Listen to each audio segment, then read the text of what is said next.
Hi, this is Alcan. Welcome back to my channel. I'm making this video because I'm trying to support a police officer that was fired back in 2008 for breaking up a chokehold.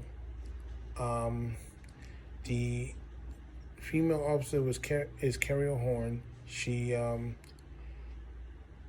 African American, and back in 2006, she was breaking up a chokehold by a white police officer uh, had on a suspect. The suspect did live, but unfortunately, whatever the circumstances was back then, by 2008, the city fired her 1 year short of her getting her pension. So they screwed our life um, savings for no reason. And it sort of felt like what happened to me in 2005. Unfortunately, we were under a Republican controlled state at the time. So I understand why Horn would be fighting to set the record straight and hopefully get back her pension. I mean, she said the officers are being charged. She said the suspect are getting killed. And this is what the city of Buffalo does to thank her. Well, that time period, 2005, 2006, it's been very turbulent for unions. I have to say that a lot of these problems had to go back to Nelson Rockefeller when he was the governor of the state of New York. We had these draconian laws. It's not just the tail law. You had the drug laws. You had the NTA, and as of now, a lot of this stuff is now in question. The drug laws have been rolled back for low-level marijuana use on people. The tail law has not been reformed as we were hoping. That was screwing me back in 2005. So I understand what the officer's plight is like. To be screwed and be tarnished and be treated like a piece of trash.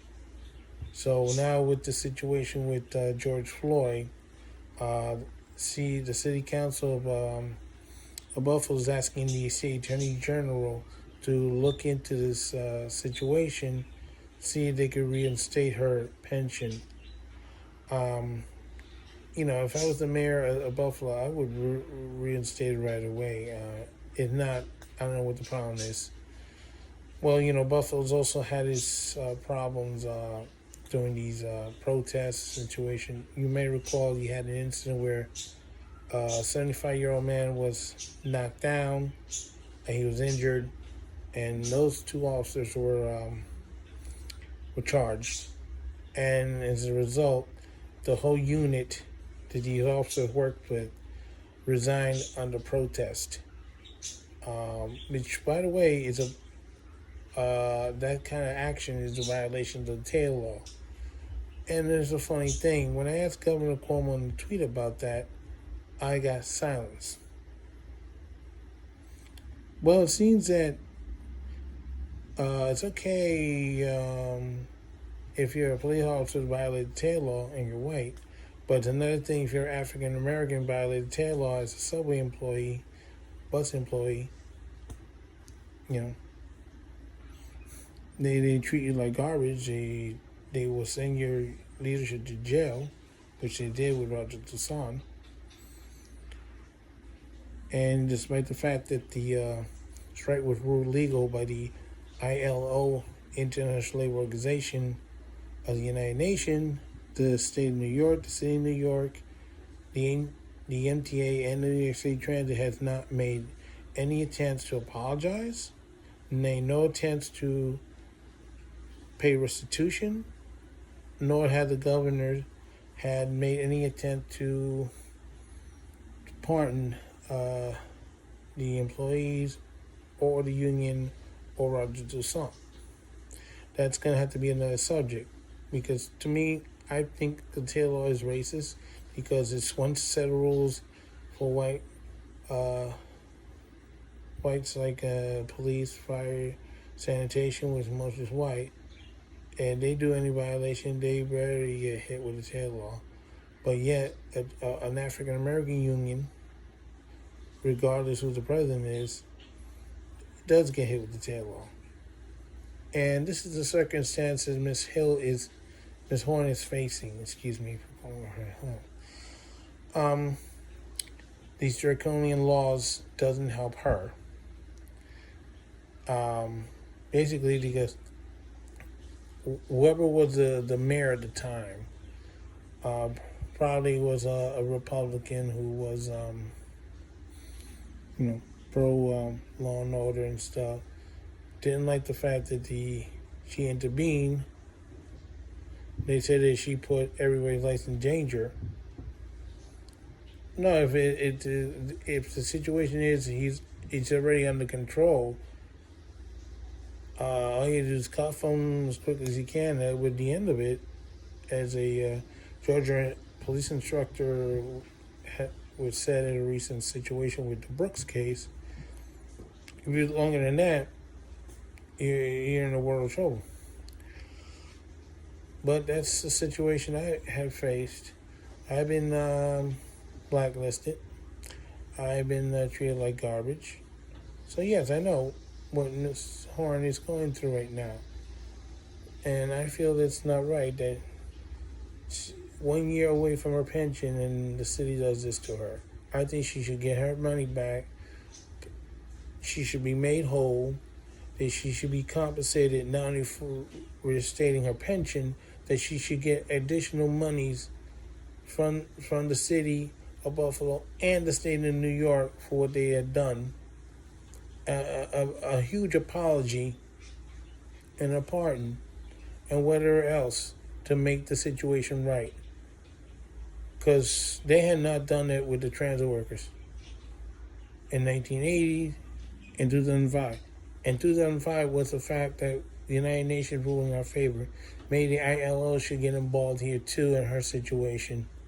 So I'm going to send this video also to them and see what they're going to do for her.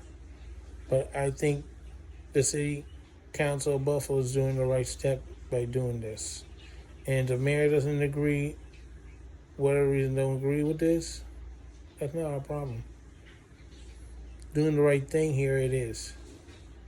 She did the right thing and she got punished, which is a lot of crap. This is a crazy state, crazy rules, crazy regulations, crazy gun laws. Everything's wrong with New York. You can't defend yourself without getting into some sort of trouble. You can't do the right thing without getting sort of trouble. It seems like every other thing is you always get yourself in some kind of a problem in the state of New York. And in a situation like Roger DeSantis, you had two Democratic governors, maybe three. None of them are pardon Roger DeSantis. I don't know why I said mayor. Made a mayor of Buffalo from 2006 is screwing my mind or something, but it has to look into this person and see why he did what he did. I think it's unjust, it's wrong that she loses her pension. And I'm going to say it again. Because it's a case of I think, probably racism or an act of stupidity or whatever it was. They think it's okay. She saves a life, and this is the thing she gets. But yet, look what happened with George Floyd in Minneapolis. Nobody intervened when that officer had his knee on George's neck. Look what happens. All pandemonium breaks out. You have protesters all over the place. You have looting and fires and rioting. All could have been avoided if somebody had stepped in and and stop the guy from killing him, George Floyd. Now, I do want to point out that the situation between George Floyd and this Brooks guy in Atlanta is far different. So please do not put the two together, because it's like if you're trying to add two and two together, you're supposed to get four, and somebody comes up with five. That's not how it works. But basically, Ms. Horn should get her pension back. She should be compensated. She should be pardoned. She should be her good name restored. Everything that she's entitled to, she should get it back. No ifs, ands, or buts. And if for whatever reason the powers that be don't want to do that, then get over their heads and complain to the governor and make him do the right thing. I'm doing this because I'm hoping to do the same thing for me, because I got screwed in that 2005 transit strike by a drunken SOB who was running RTO at the time, illegally canceling my vacation, forcing me to scab. And I've been blacklisted by the union. I don't know if I've been listed or not, but it doesn't matter anymore because the damage is done. Because the arbitrator ruled that 1980 strike, they also canceled vacations for the employees during that strike, and that was ruled illegal. And here we go again in 2005, they did the same garbage. And the guy is drunk, and maybe he's a racist. I don't know what his problem is. Kevin O'Connell needs to be held accountable. And so does Lawrence G. Reuter. They need to be held accountable. Just like the mayor of that city needs to be held accountable in Buffalo for firing this officer. So it needs to be done. All this stuff, all these injustices that happen in the city of New York has to be revisited. Not just one situation, all of it. And the state law has to be reformed or gotten rid of. Because to me, if you're only applying it to African American unions and not to the white ones, that's a form of racism, whether you like it or not. And if Governor Cuomo doesn't agree with me, that's not my problem. If you want to support this racist law, then you got a problem. I don't. So, what's going to be, Cuomo? Are you going to help this lady out, or do we have to get rough with you on this? Because it's not going to be easy for you in the end if you don't do the right thing. It's in your court now. So this is Alcan saying so long for now. Don't forget your stop. And if you're not sure who this person is, Horn, there's a CNN video. I have a photo of it. Go check it out. It's on the archives. Just go CNN, ask for this person, and hear her story. And hopefully you will all be able to put pressure on these New York politicians to reinstate her. Reinstate her pension, reinstate her good name. All right, take care, bye.